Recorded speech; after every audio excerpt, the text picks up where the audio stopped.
Kasus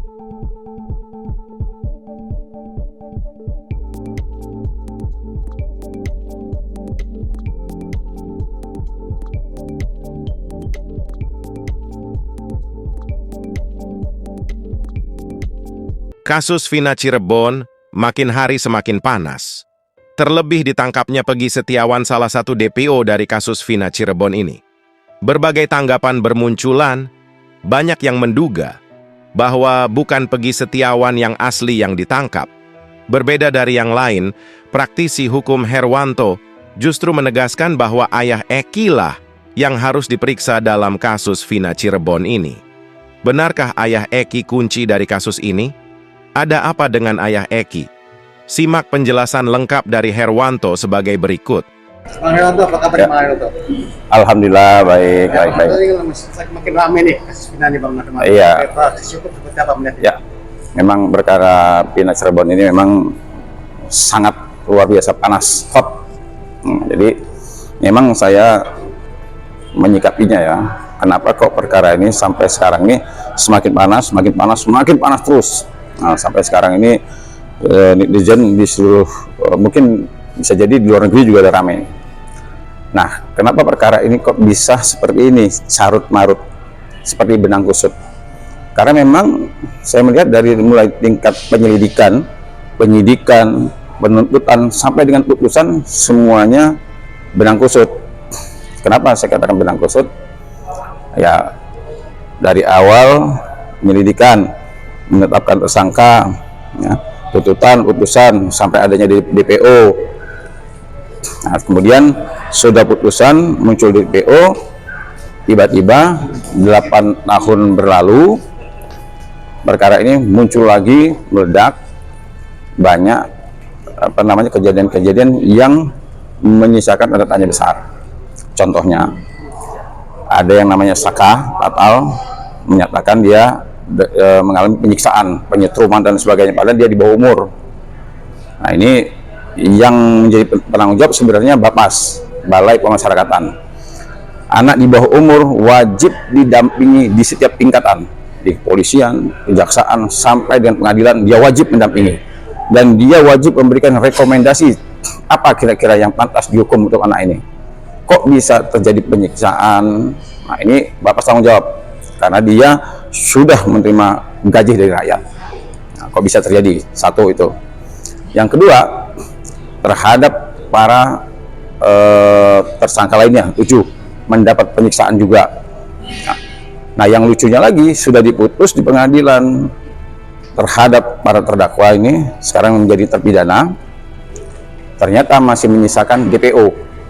Katanya 4 awalnya, menjadi 3 menjadi 1, 2 dicoret lagi. Alasannya sungguh tidak masuk akal. Katanya alasannya kenapa DPO dihapus, karena ternyata ada para terpidana ini mencabut BAP-nya. Nah, sekarang kalau seandainya pihak kepolisian berulang-ulang kali tampil di TV mengatakan bahwa putusan pekerjaan kami sudah diuji di pengadilan dan sudah lulus. Nah, di pengadilan itu masih menyisakan 3 DPO. Nah, sekarang dijilat lagi nih sama pihak kepolisian. Yang tadi katanya dia berpedoman dengan putusan, sekarang yang putusan itu sudah menyatakan ada 3 DPO, diganti lagi sama dia. Tinggal 1 katanya, yang 2 enggak. Nah, terus bagaimana sudah diuji tadi di pengadilan, ya kan? Nah, ini sebenarnya kunci utamanya di mana? Kunci utamanya ialah di ayahnya Eki, ayahnya korban. Dia seorang polisi, dia pelapor, ya. Dia melaporkan bahwa ini bukan kecelakaan lalu lintas, tapi tidak pidana. Ternyata ditemukanlah, direktur dia melaporkan, benar, ternyata ada katanya 11 para pelaku. Ya. Nah, kemudian yang lucunya lagi, katanya dia ikut juga di dalam penangkapan itu, padahal dia unitnya narkoba katanya. Nah, ini dugaan ya, tapi nanti silakan Propam harus periksa ini. Nah, kemudian yang lucunya lagi nih ya, yang menurut saya ini dari awal saya tanda tanya besar, ternyata di tubuh korban yang namanya Vina ini ditemukan sperma. Bagaimana ditemukan ya seorang yang sudah meninggal, di tubuhnya ada sperma. Tapi kok nggak dikejar sperma siapa? Padahal korban ada anak dari seorang polisi. Nah, ini dugaan saya nih ya. Dugaan saya nih.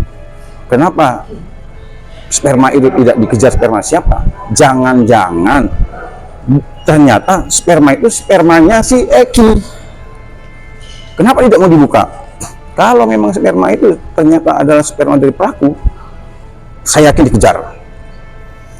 Pasti, walaupun dia menyangkal, anggaplah dari 8 orang ini menyangkal. Saya tidak memperkosa, saya tidak memperkosa. Itu haknya dia, bebas kok. Orang bunuh bilang nggak bunuh boleh. Orang memperkosa nggak bilang memperkosa boleh. Tapi kalau alat bukti, nih sperma kamu ada di sini, ngapain? Itu yang seharusnya dikerjakan oleh pihak polisian. Boleh orang nggak mengaku. Kalau seandainya maaf nih, ada bulu kemaluannya di sana, di situ, ngapain kok bisa ada bulu? Itu seharusnya yang dikerjakan oleh pihak polisian. Katanya scientific crime investigation. Nah, seharusnya itu bukan mengejar pengakuan. Nah, saya curiga, kenapa kok ada ini orang tua korban yang ternyata polisi serse lagi. Begitu diotopsi ditemukan sperma di tubuh korban. Saya nggak tahu tuh, saya belum saya tidak baca berkas ya. Apakah ditemukan di tubuh korban atau di kemaluan korban? Nah, kalau itu ditemukan di tubuh korban mungkin bisa tercecer akibat dari perkosaan. Nah, kalau ditemukan di dalam kemaluan bisa jadi suka sama suka. Bisa jadi, ini kan dugaan ya. Tapi yang menjadi tanda tanya besar saya, kenapa sudah ada hasil otopsi ditemukan sperma, kok nggak dikejar sperma siapa? Akhirnya semua sekarang kita bingung semua. Nah, ini kan kesalahan dari penyelidikan dan penyidikan. Nah, ini juga satu juga buat Kompolnas. Ini kalau kita sudah menyatakan bahwa ada kesalahan dari penyelidikan dan penyidikan, nah kenapa kok enggak ini penyidik-penyidikan lama ini kok belum diumumkan siapa pelaku-pelaku yang 8 tahun yang lalu ini, penyidiknya siapa, Kapolresnya siapa, Kasatnya siapa, periksa dong. Ini kalau menurut saya bukan kekeliruan biasa, ini sudah kesalahan fatal. Nah, tambahan lagi nih, kemarin begitu Peggy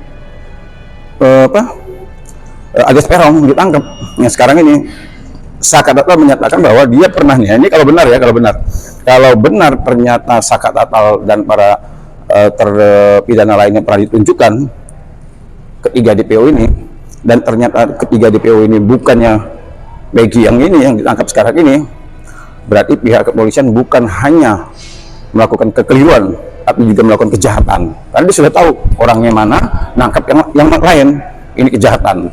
Nah, ini wajib anggota pihak penyidiknya dipecat. Ya, justru diamnya ayah Eki ini ya ada dua, dia takut dengan orang yang lebih kuat daripada dia, yang punya kekuasaan daripada dia, atau dia takut akibat dari tindakan dia yang terdahulu. Karena saya meyakini ayahnya Eki pasti tahu sebenar-benarnya kenapa dia bungkam. Nah, ini tanda tanya.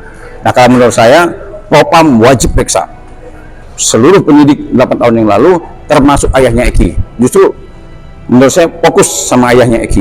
Ini kenapa ayahnya Eki, masyarakat se-Indonesia ini mendukung dia, tapi dia justru menghindar, bahkan tidak mau mengeluarkan statement, bahkan dia minta supaya ini jangan diangkat lagi. Nah, ada apa? Ada apa ayah Eki, Pak Polisi? Nah, Bapak harus berani membuka perkara ini terang benderang, Pak. Kasihan anak Bapak.